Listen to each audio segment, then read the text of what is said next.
Happy 2024 St. Paul Supplier Fair.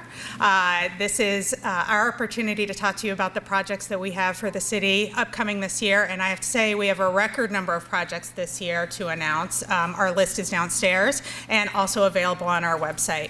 My name is Andrea Ledger. I manage procurement for the city of St. Paul, which means that I help the city departments buy the things they need to serve the residents of St. Paul. This year, I'm excited to be here with some of my colleagues to talk about the sales tax improvements that we plan to make based on the sales tax increase that was passed by St. Paul voters this past November. We have some really exciting parks projects to talk to you about and public works projects. But to get us started, I'm excited to be joined by Mayor Melvin Carter, who's going to talk about these projects and what we're going to do to get started. Thank you so much. I appreciate it. Good morning, class. Welcome to our Supplier Fair. This is exciting for us. I have been talking for 6 years about this concept of building a city that works for all of us. And I'm really excited that we finally get to demonstrate just how seriously, just how literally we mean it when we use the word build. We really get an opportunity to build our city. If you're here, then I assume that means you've driven in St. Paul before. And you've seen the effects of decades of underinvestment in our streets and our bridges and our infrastructure. We're excited to turn the page.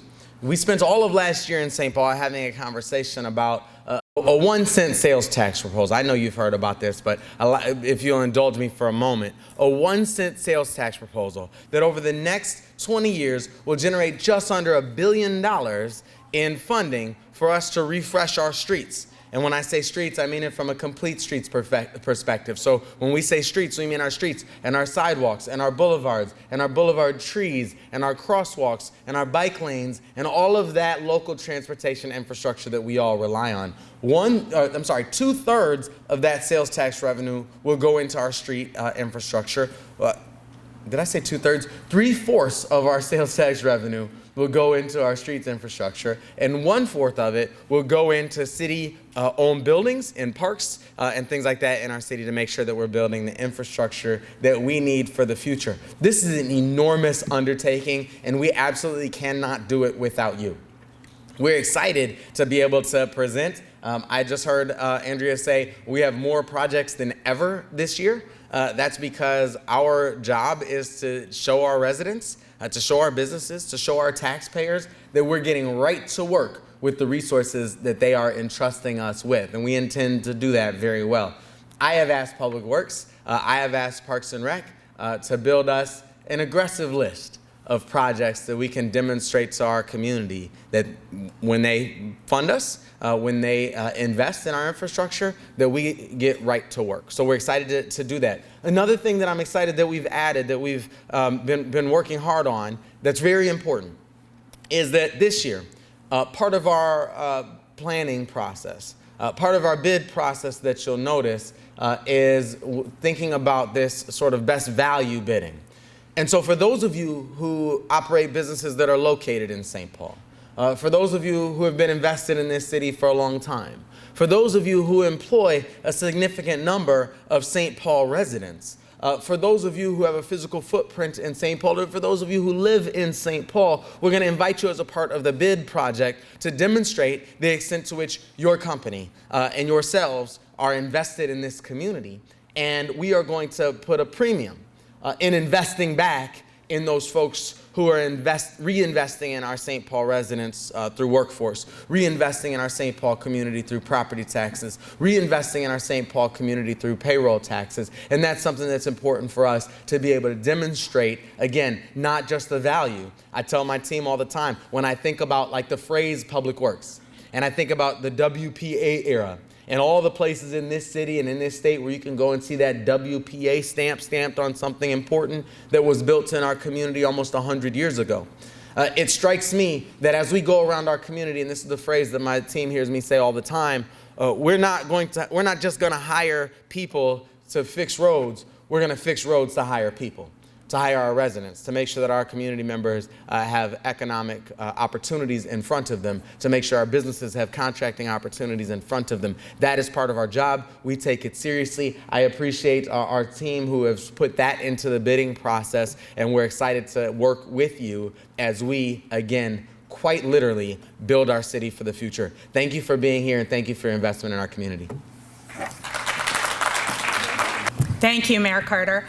I am excited to be joined by my colleagues this morning from the Parks and Recreation Department and from Public Works, who are going to talk a little bit more about some of these projects that the mayor spoke about in more detail. So Chanel, can you go to the next slide, please? So this is what the sales tax increase last fall, the question that was on the ballot that was passed by St. Paul voters. You can see it was very specifically dedicated to those infrastructure needs that the mayor talked about, those decades of infrastructure that have gone neglected that we're ready to take on this year with this increase in funding. So I will now introduce Nick Peterson, who is the city engineer and is going to talk a little bit about public works specific projects and investment. Thank you, Andrea. Nick Peterson, city engineer, Public Works, also a lifelong resident, so I couldn't be more happy and more proud that in November voters voted to support the sales tax. Couldn't be more impressed with that. How did we get here? So we've had a history of declining infrastructure condition. We've had a history of disinvestment. We have some stagnant funding, cost inflation. The cost to do road construction at a national average sense has gone up almost threefold in the last 20 years. So the costs have gone up significantly, yet funding has remained relatively stagnant. And at the same time, public expectation for the work that Public Works does and that the Park and Rec folks do, and really anybody that delivers any kind of infrastructure, those expectations are increasing, right? Both what is delivered, how it's operated, how it's maintained. And sales tax is an important tool to correct that and to try and meet those expectations. So couldn't be more impressed. On the next slide, we have this illustration of what many of you experienced in the last year. This last spring was terrible for potholes, right? And not just in St. Paul, but lots of places. But one of the things that made St. Paul different was that, we had a lot of potholes, but because of the age of our infrastructure and kind of the porosity of it, those potholes tended to be more pronounced, right? Like more extreme, not just the number, but the intensity of them. So this graphic does a great job of illustrating how over time a roadway is going to age and maintenance and rehab becomes far less effective and efficient. It becomes more expensive and less effective as we try to implement things other than rebuilding roads. So, an important graphic there to highlight how, sales tax becomes so important. And then on the next slide, what we show here is the map of sales tax improvements. So these are sales tax funded corridors. There's 24 of them. I won't read them, but I promise they're available on the city's sales tax website. There is a dedicated sales tax website. That's stpaul.gov/sales tax. The address will be at the very end here too. But this shows the regionally significant corridors. Regionally significant corridors were chosen because it's sales tax money, and it's statutorily intended to be regionally significant. So trying to be consistent with that, we went through a rigorous process of choosing these 24 corridors. So they're selected for reconstruction and rehabilitation purposes here.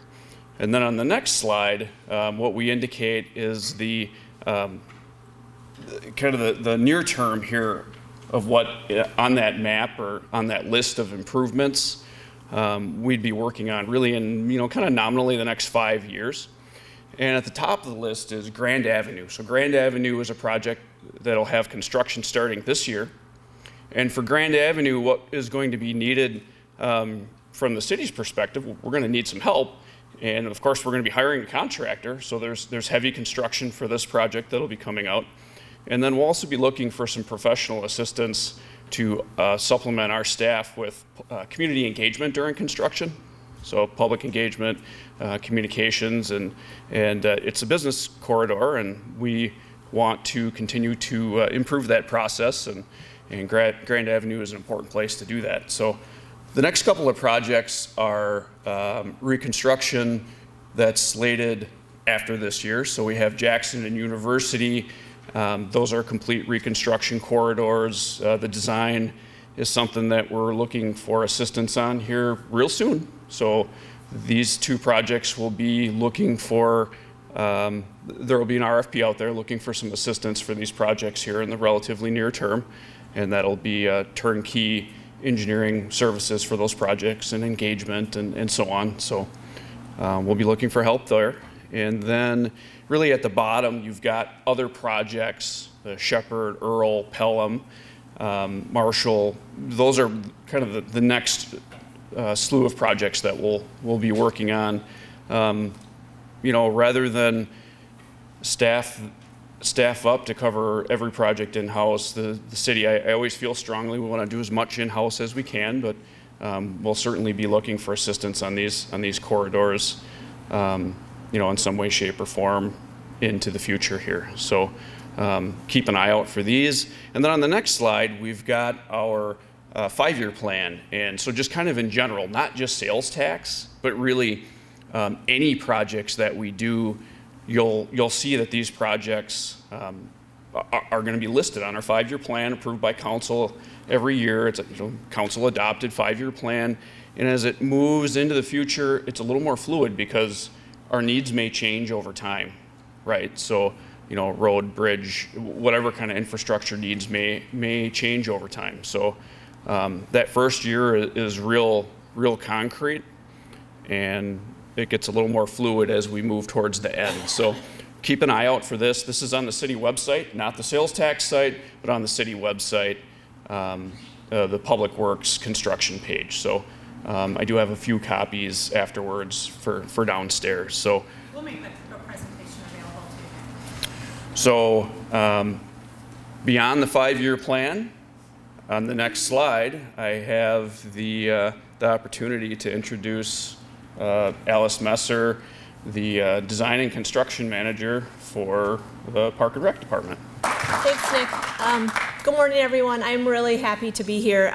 As Andrea and the mayor and Nick have said, this is a really exciting time for St. Paul. I am a landscape architect. I'm also a St. Paul resident. I have worked for the city for about 18 years. And as we think about our city, we think about our park system, we think about how important that is in unifying us as a city and all the different resources we provide through our large community centers, through our passive park spaces, through our neighborhood playgrounds. If you don't know this, we are ranked the #2 park system in the nation. It's something we're really proud of and we work really hard to achieve. We also think about new residents coming into the city and how are we responding to those needs and keeping up with the deferred maintenance needs. So this sales tax is a great opportunity to continue investing in our park space. Our categories are different than Public Works. We don't have specific sites located yet. We are working on them, but what we've identified are critical categories within the system and working to use data to inform those. So I will go slide by slide, but you'll see the framework that we're working from. So the next slide is talking about our deferred maintenance. So if you haven't been into our facilities, you may not know that our HVAC systems are 80 years old, or that roofs are leaking, doors need to be replaced. So the data that we have shows the trajectory that we're on, and if we don't start putting significant investment into our buildings, into the systems that are functioning in them, we're going to be pretty far behind. So the first category, we're looking at about just over $10 million into deferred maintenance on those systems. The next category is specific to the Como Park Zoo and Conservatory. This is a campus within our system. This is a photo of the existing boiler system that's there. So the campus is going to be going to all geothermal. So we're looking at other federal funding sources as well as sales tax to start that conversion. So this is going to be a multiple phase project. But in 2024, the $7 million will start to support that conversion to geothermal. Then the next slide, the category is asphalt. So thinking about our parking lots, our trail system, and really investing in repaving those amenities that park users need to access and serve our system. So right now we're looking at about 1.5 million to support an existing annual asphalt fund that we have. The next slide will go to our fields. So thinking about the different fields that we have across the system, some are natural turf, some are synthetic turf, recognizing the need to not only look at reprogramming. As we look at the system, we have quite an abundance of baseball fields, and as we look at new demographics and trends, we need to rethink that and have our amenities respond to that. So this is an opportunity to focus on our athletic fields and looking at about 4.8 million for that year for this. The next category are our courts. So again, traditionally our courts have been basketball and tennis courts. We have a ranked list of needs for improvement. So looking at adding about $1.4 million into that court fund, not only to renovate existing courts, some may convert back to tennis and basketball, but we're also thinking about pickleball, futsal, and other court sports that we're seeing coming across the system. The next slide talks about our play areas. The city has about 74 play areas across the system. These are really important spaces. If you have young children, it's where you're meeting other families. It's where kids are moving and being active. We have them ranked for need for improvement. In the past, we haven't had city resources to be able to go number 1, number 2, number 3. We've had to respond to funding sources. So this is a really great opportunity at 1.5 million to specifically look at our play areas and invest in those and to really try to get us back to the typical life cycle, which is about 15 to 20 years. Some of the play areas at the top of the list are over 30 years old. The next slide, we'll talk about our water features. So this category is thinking about splash pads, fountains, our pools, and how do we not only address deferred maintenance, but look at other play features that can be supported with our water features. So $1 million in 2024 for that category. And then the next category on the slide is downtown parks. Downtown parks serve a really important function. They have a much different need in many cases than other parks in our system, and being able to invest in that downtown space is really important. So again, about 2.5 million to look at our downtown park system. And then the final slide is thinking about major city projects. So as Nick talked about, there are other funding sources that come into the city. We have a pretty extensive list of state bonding projects, and we need to look at funds to help advance those major initiatives. So River Learning Center is one of those projects that's down in Hidden Falls, Crosby. The idea is an environmental learning center where people can interact with the Mississippi River.